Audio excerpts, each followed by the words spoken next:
That was so gentle and non-confrontational. I don't feel attacked at all. Welcome to Keep It Fictional, a weekly podcast for book lovers by book lovers. Build your to-be-read list with Sadie, Liz, Virginia, Fiona, and Corene from the Port Moody Public Library. Warning, this podcast contains strong opinions and may cause an increase in your library holds list.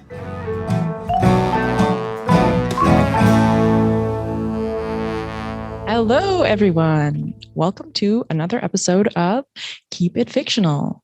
You are here with me, Fiona, my book friends, Virginia, Corene, and Gabriel.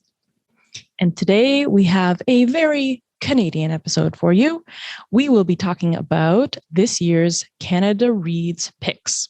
If you somehow don't know what Canada Reads is a CBC initiative competition where 5 Canadian authored books head off against one another, each championed by a Canada famous person. So it's a lot of fun. All of these kind of like joining of Canadian community from different places. You know, the champions are usually from all sorts of different industries, and it really gets some books out there. Our hold lists for them are huge. So it's a lot of fun, something I look forward to every year. This year, Canada Reads is taking place on March 28th to March 31st, and it will be hosted by Ali Hassan. And this year's theme is one book to connect us all. Oh, it's actually just one book to connect us, but it kind of sounds like The Lord of the Rings to me. So it is one book to connect us all. And the books are being championed by Vogue fashion writer Christian Allaire, 5 Little Indians, which is by Michelle Good. Malaya Baker is championing Scarborough by Catherine Hernandez. And that one will not be championed by any of us today, not because it's not a great book, just because there's only 4 of us and there's 5 books. What Strange Paradise is being championed by Tarek Haddad, a personal favorite of mine. He is a chocolate maker, a Syrian refugee in Nova Scotia, and Peace by Chocolate is his company, and it's fantastic. City of Dirty Water by Thomas-Müller is being championed by Suzanne Simard, and Washington Black by Mark Tewksbury. So lots of great Canadian names there. And of course, today we will each be championing our own. If you are getting tired of hearing my voice, tough, I'm going to go first. So today I will be talking about 5 Little Indians by Michelle Good. This is a book about residential school system in the 60s. It actually takes place during the lives of 5 children who were sent to residential schools after they leave the schools.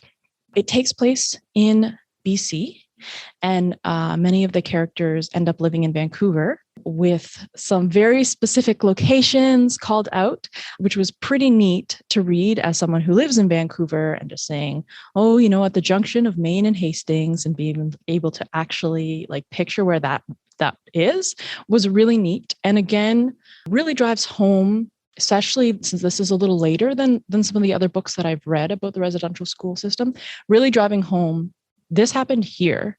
This happened in our lifetime. It is a very readable book. It has 5 perspectives, and despite being very heavy and upsetting, is a quick read that is deeply moving. My favorite character was Lucy. She is a naive, quiet, kind of dreamy girl. And during her time at residential school, she's called a liar by one of the nuns for speaking up about what the father is doing to her. So obviously there are instances of sexual abuse, physical abuse, emotional abuse, and some very difficult things to hear about. Of course, the nun doesn't believe her, and she shaves Lucy's head, and she puts a sign around her that says liar and makes her stand up in front of all of the other kids. Well, this is when Kenny steps in. Kenny is the golden boy to all of the other students because he is always fighting back. He constantly trying to run away, and he takes the time when no one is looking to walk up to Lucy and let her know, you're strong, you can do this. However, after this, Kenny vanishes, and the staff tell everyone that he has drowned in an escape attempt. However, we know that Kenny has not drowned. He has actually escaped. He's gone back home, and with the help of a caring uncle, is hidden from the school and doesn't have to go back. Now, there's a bit of a love story between Lucy and Kenny, which was a beautiful connection. And I think at the heart of this book, it is really looking at connections and the difficulty that trauma and intergenerational trauma creates in connections. So this is something that I've read about and, acknowledge, but it really drove it home for me and it helped me to understand. Like when Kenny, he has escaped, he's gotten out. Like it's a miracle. It's amazing. There's so much to be happy about. But when he goes home, he comes home to, a mother he's been dreaming about, and she's broken. She's completely broken from losing her son. And even though he's back, that trauma that they both share but can't speak about creates a wall between them. She's turned to alcoholism. The description of the kids, whether they age out or escape and come home and what they've been dreaming about, and then to come home and find everything changed and find themselves changed. It just really helped me to understand why these pieces can't be put back together, that there's healing to be done for these characters. It can't just be fixed. It can't just be ignored. So, there's a lot of books that you can read right now. There are fantastic books about the legacy of residential schools. This one's a fictionalized one, but I really feel like it brings that piece so well. And because there's these characters who you get to know and love and understand, it really allows you to empathize in that way. So I understand why this is on Canada Reads as a book that they believe all Canadians should read, because it just did that in such an incredible way. There's a few other characters we follow. Clara, who becomes a activist as when she gets out, and her best friend is a wonderful mutt called John Lennon, and he is super cute. And it was really cool to see the different ways that each of the characters goes, and to see her become this activist was really neat at drawing in another part of the political scene. There's also Howie, and then Maisie, whose narrative is very short and deeply, deeply upsetting. So an easy read in terms of the writing style, not an easy read in terms of content, but I really encourage you to read it. Five Little Indians by Michelle Good. Get on that wait list. It'll come to you eventually. I'm going to put this copy back in, so maybe you're the next one to come up. All right, we got 3 more Canada Reads to go. Why don't we go to Corene? What have you got for us? All right. I feel like I should fight you, Fiona, because that's kind of like the format of Canada Reads, which I enjoy the most, is people like advocating and defending for their book. And so the theme this year was one book to bind us all. In the fires of Mount Doom. And so my pitch of the book that can bind us all is The City of Dirty Water by Clayton Thomas-Müller. And I guess if in contrast to Fiona's book, which was kind of an easier read, although very difficult subject matter, this book is a difficult book to read about difficult subject matter. This is a memoir of a kind of a person with a fascinating perspective and a fascinating life. Clayton Thomas-Müller is a Cree environmental activist. He is a direct descendant of people who survived residential school. He is a domestic and sexual abuse survivor. He is someone who was able to leave behind a very difficult lifestyle within gangs. and kind of find himself. The question that the book really asks is, how do you heal? How do you heal yourself? How do you heal from an intergenerational trauma? How do you heal a people? How do you heal a nation? But also, how do we heal the planet? And Clayton Thomas-Müller says that healing is a constant thing. It's not just one thing that you do. It's a process that you're constantly going through. It's a well that you're always pulling from. And he has had to kind of pull from that well throughout his entire life to try and heal these deep fissures, these deep gashes that colonialism and racism and white supremacy have caused to his own people within the nation, but also largely in the world as well. The genesis of this particular book is fascinating. So Clayton Thomas-Müller is Tree 6 Matthias Combe Cree Nation. And both his parents attended residential school. His mother became pregnant when she was 15 years old, and at that point was put on an airplane and sent to the Home for Unwed Mothers in Winnipeg, which is the titular city of Dirty Water. From there, she raised her family in extreme hardship of trying to deal with that trauma and also raise her children. But the one thing that she always wanted to do was connect them back to the land and connect them to the healing and medicine of their own culture. So every summer she would send Clayton back up to live with his grandparents in Pukatawagan, where he would kind of spend time, even though he was kind of dealing with some really big difficulties in kind of the inner city of Winnipeg. He really did connect to that healing, that land, the sweat lodges, the ceremonies of his people. And he kind of says that is what saved him. Yeah. Oh, it is. From there, he kind of details his life as becoming an environmental activist, but from an Indigenous point of view of trying to heal the land from what colonialism has taken and what is taken from it. And I think that the actual genesis of this book is really interesting. I did listen to quite a few excerpts of it from an audiobook because originally when Clayton Thomas-Müller was inspired to write this book, it was when he was raising his young children and he was having a really hard time connecting with them in moments of play or in moments of just gentleness. And his therapist said, well, yeah, this is because of that trauma, is what your experience is kind of disassociation, because at your age, you went through this trauma. And so you're seeing that in your children. And so his therapist recommended that he start writing everything down, writing down his life story to kind of help him process with it. And so he said he wrote the entire thing and that it was unpublishable. It was too dark, too deep. He was very aware that, it could re-traumatize a lot of people by writing things down in the way that he did. And so what he did is that he went back to his Cree roots and they were storytellers. That is how they shared their stories and their teachings. And so while he was doing his environmental activism against pipelines, against big oil, what he would do was, with him and a colleague, is he would sit down with his friend, like a trusted friend.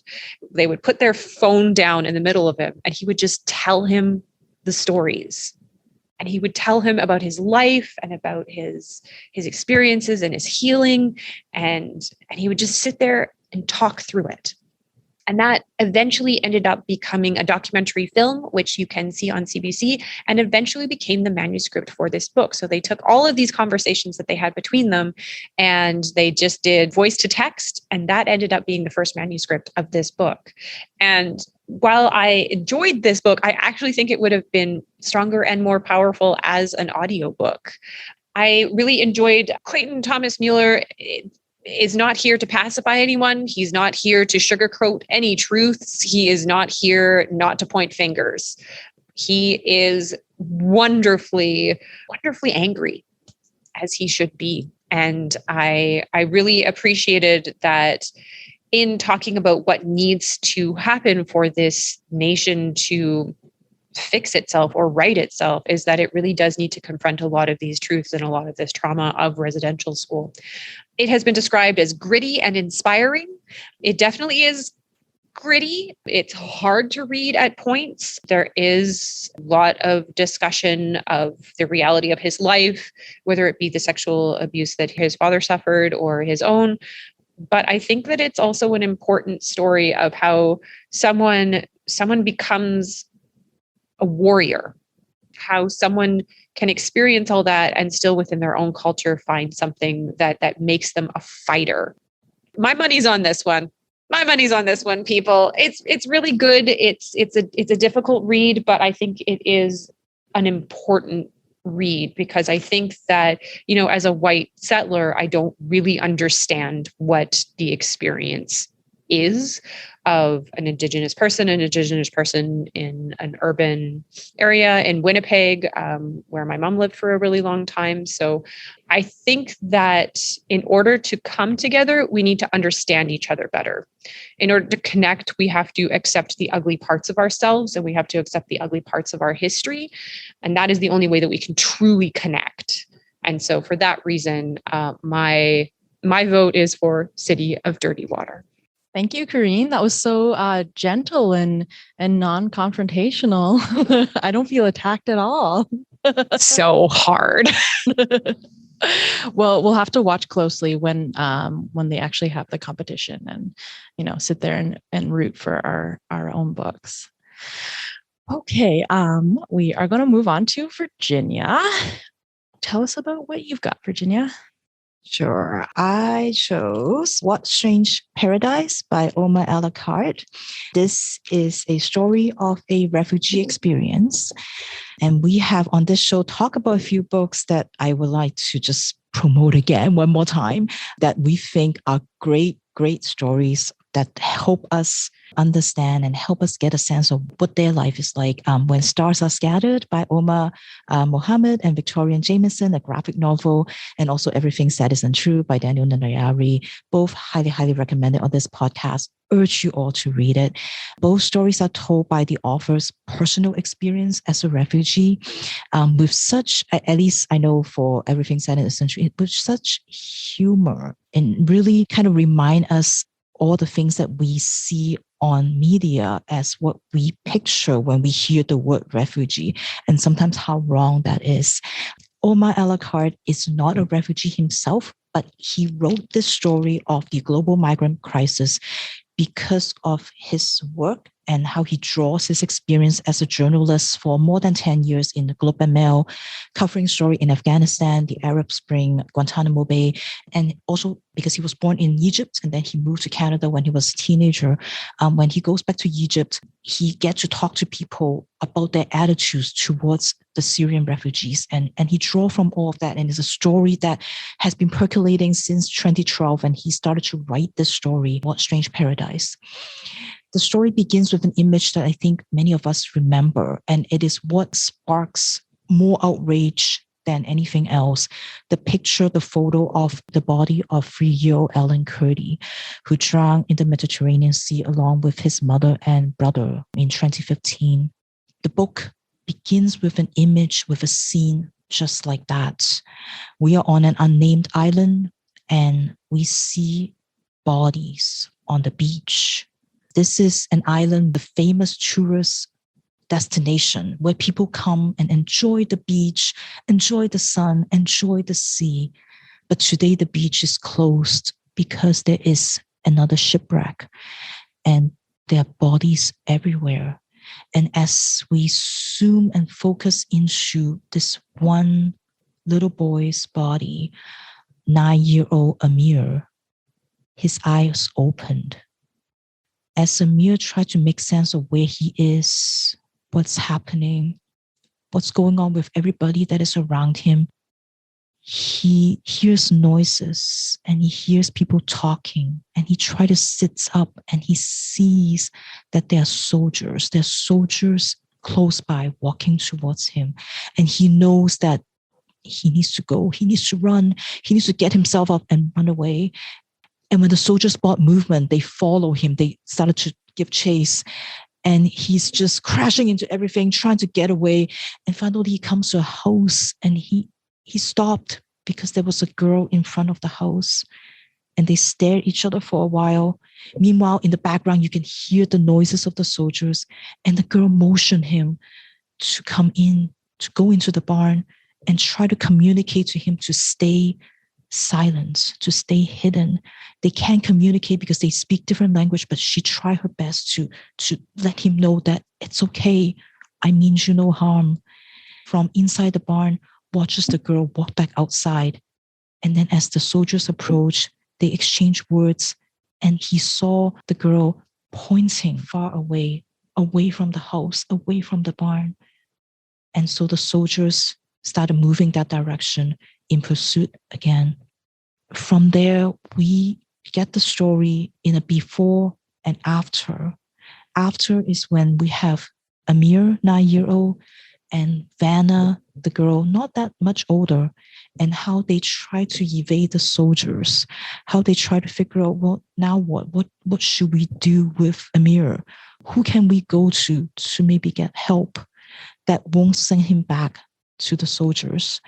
And then the before, when we count the story of how Amir gets here, how he and his family has fled from Syria to Egypt, and while they're waiting there for help, how Amir unknowingly ended up on a boat, a mere fishing boat that is not equipped at all to make that journey, that is supposed to carry him and more than 100 passengers towards this promised land of the West.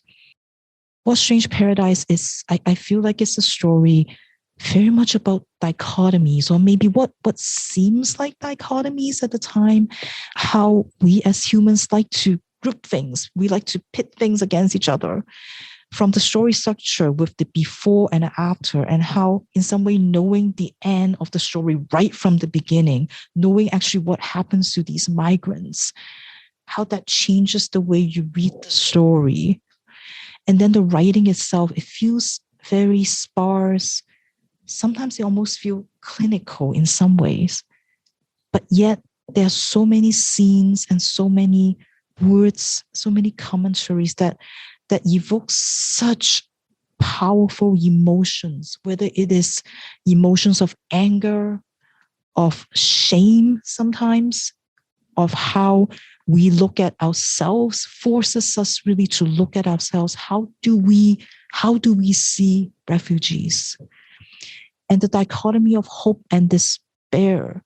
What led all these migrants to get on this tiny little boat to make a journey? And they pay an exuberant amount of money to get on the boat. And if you want a life jacket, you have to pay extra. And just how hopeless and how helpless it is. But yet we have Vanna, who doesn't have anything that she really can offer, but she decides that she's going to hide this boy that she has never met before. And along the way, they meet people that offers them really little acts of kindness. Just is someone who just decides to look the other way and not yelled and draw attention to these two kids, or someone who offers to give them a chocolate bar. These tiny little acts of kindness it means so much to Vanna and especially to Amir. And then we have the concepts of local and foreign, local and alien. And just that in itself, how that determines how you're being treated and what rules apply to you. And I think one of the most powerful quote in the book is when one of the passengers on the boat, they're trying to tell the others how naive they are in thinking that the West is going to help them. And they said there are two kinds of people in the world. They're not good or bad. They're engines and fuel. Go ahead, change your country, change your name, change your accent, pull the skin right off your bones. But in their eyes, they will always be the engines, and you will always, always be fuel. And all these dichotomies, Omar El Akkad forces us to chew on these really bitter questions and forces us to wrestle, I think, with maybe the Canada Read question. What connects us all? What is making us think that these people are different from us? Everybody, not just the readers, is going to be questioning what they believe and what they know. The characters themselves, they're all questioning, why are we doing this? Why are we on this boat? And the soldiers are questioning, why is it so urgent that we have to round up all these people? Why do we need to make sure that they ended up process the way they want them to? And perhaps because I have had some opportunities to actually hear and meet some of the stories with migrants in persons, that I find the scenes for me that are most powerful in this book is the ones on the boat, and hearing their words, their hopes, and their debate about whether they will be saved and what their future will be like, especially between Amir and this other pregnant woman on the boat who has sort of taken Amir under her wing, and how at one point she shared an apple slice with him, and everybody was laughing at her. It's like, why? You have to feed 2 people. Why are you sharing? Why are you giving away food for free? And how Amir, when he got this apple slice, he was like, it's dirty. I need to wash it. And how we forget the dignity that we all deserve and that we want to have no matter where we are. And some of them, they talk about how they have to adopt English names because that's how they can relate to you. And some of them will carry crosses because that, again, it shows them, oh, you are one of them.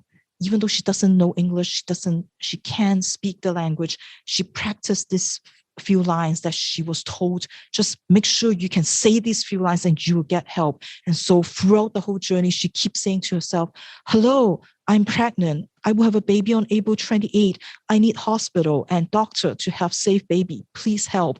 And she just say that over and over and over again, and how everybody made fun of her because people think that nothing is going to help you. Where you think you're going is not going to be what you think it is.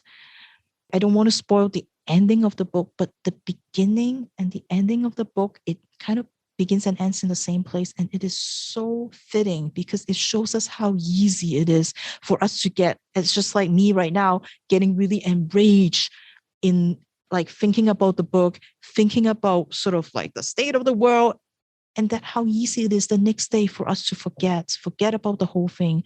And Omar El Akkad is hoping that he writes this book and he won't let us forget. He doesn't want us to forget. And you hope that this story will make sure that we will always remember how all of them deserves life, deserves a space, deserves happiness, deserves a future.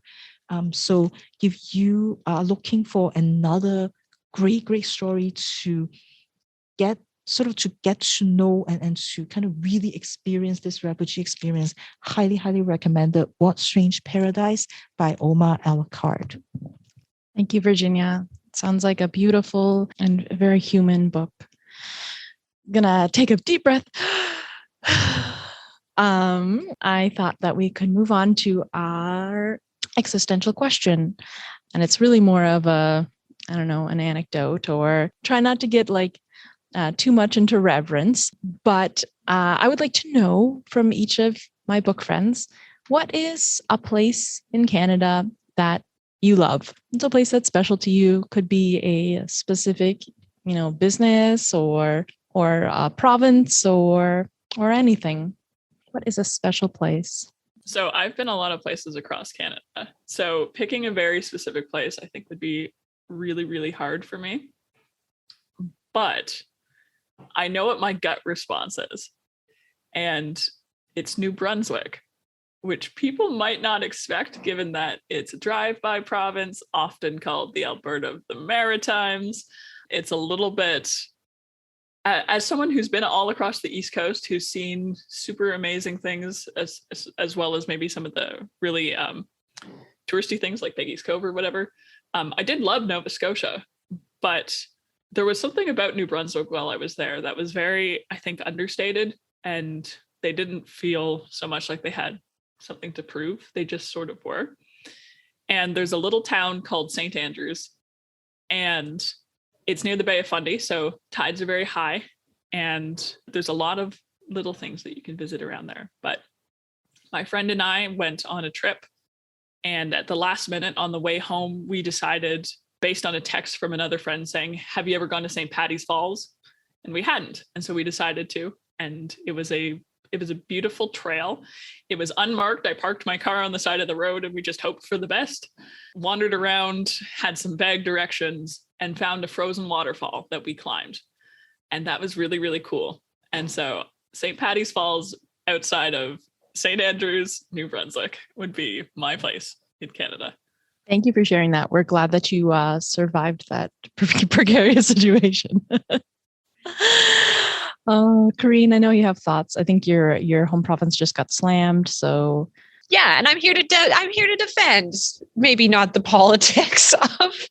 Gosh, I mean, if you asked me at different times in my life, I would definitely say different things. But I'm going to rep my hometown, Peace River, Alberta.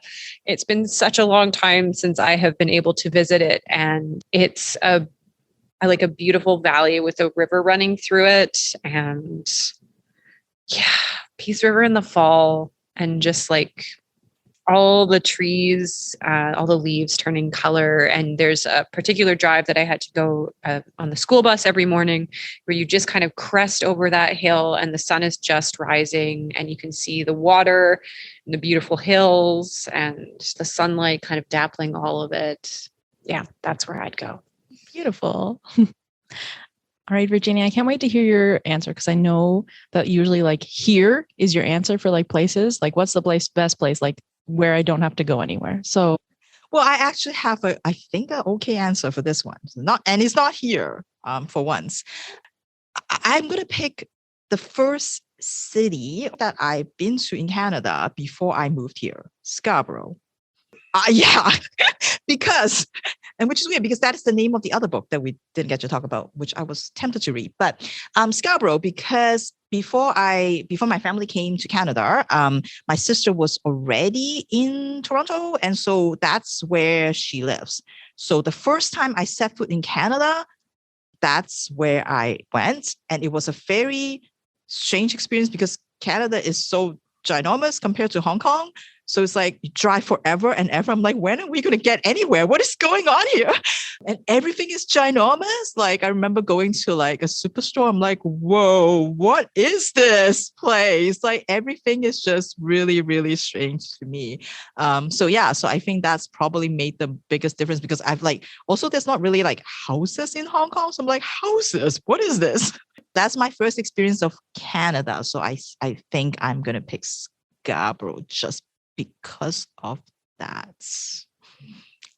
Thank you so much for sharing that, Virginia. I definitely know some people from Scarborough who will, who will die by their pride for Scarborough. So I'm sure they're happy to hear that.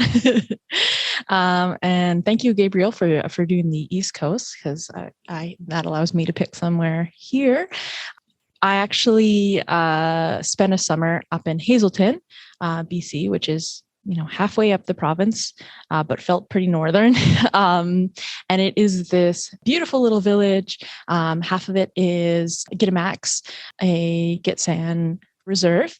And the Skeena is going right through the village. And the library that I worked at is like literally like 20 feet from the Skeena River. And you wake up in the morning and get there and it's all foggy on the Skeena. And then by the afternoon, it's sunny and beaming down. And the community was just so welcoming to me. Like, I'm not sure I could ever live in a town as small as that, but living there for a time really gave me an appreciation for these small, close-knit communities. Thank you, everybody, for sharing that. It kind of like... I don't know. I don't want to say like maybe tear up, but like made me feel kind of a lot of feelings. So we have one more excellent book to hear about. Gabriel, I'm going to pass it on to you. All right.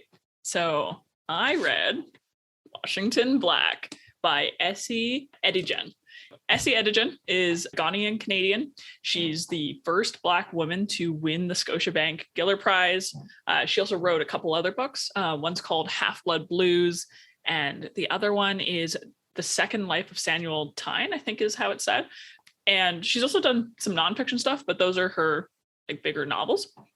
She's very interested in the strange parts of history, is how I've heard it sort of described, and I think that's a good way of looking at the way that she kind of pulls stories together. Strange just in the sense of they are sort of aspects that you consider almost disparate, and she kind of pulls them together to make a new story, or something that's maybe not new, but it's not something that we're as used to. So in Washington Black, in 1830s Barbados, George Washington Black, an enslaved boy, has had to experience some of the cruel realities of living on a sugar plantation. One bad plantation owner gives way to a worse one as Erasmus Wild takes over and enacts increasingly cruel punishments to the people around Wash. When he and Big Kit, an older enslaved woman, are summoned to the dinner table to serve Erasmus, he can only assume the worst. But there he meets Christopher Wilde, who's Erasmus's brother. And Christopher, or Titch, as his nickname is, doesn't share most of his brother's views. He's a scientist, and he's actually in the process of creating something called the cloud cutter. So enlisting young Wash's help, despite the protests of the plantation owner, Wash and Titch embark up the side of a mountain to test out the cloud cutter. And you can really see, I think, the interesting parts of where science and the history of science can kind of intersect with different areas of life. In fact, I'd say that Washington Black, in a lot of ways, is a book about science and a book about curiosity from the perspective of Wash. Wash is he's a very curious, at the beginning, young man, but he's a very curious man, and he's a very, I think, scientifically minded person. And so when he gets to kind of go off with Titch, this other character, and start getting to actually put different ideas into motion, or kind of get an idea of how you can go about practicing science, doing experiments, coming up with all these things, it's sort of an interesting dynamic between the two of them, because there is such a love. Unfortunately, when testing the cloud cutter, something goes a little bit wrong. And soon after, they actually meet another one of the Wilde brothers, so Erasmus, Christopher, and Philip. And unfortunately, Wash is forced to flee or be blamed for Philip's death because of some things that happened that I don't want to spoil, which starts the next part of the book, in which he and Titch sort of begin their escape off the island to America. So the book really has them running around a lot of different places. You see parts of the Underground Railroad for history. You have them looking in the Arctic for lost expeditions. They're evading bounty hunters.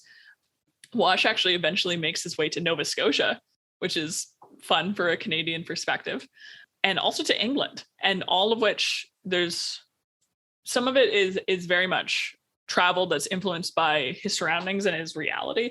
But a lot of it is also kind of accompanied by Wash's sense of adventure and his love of science.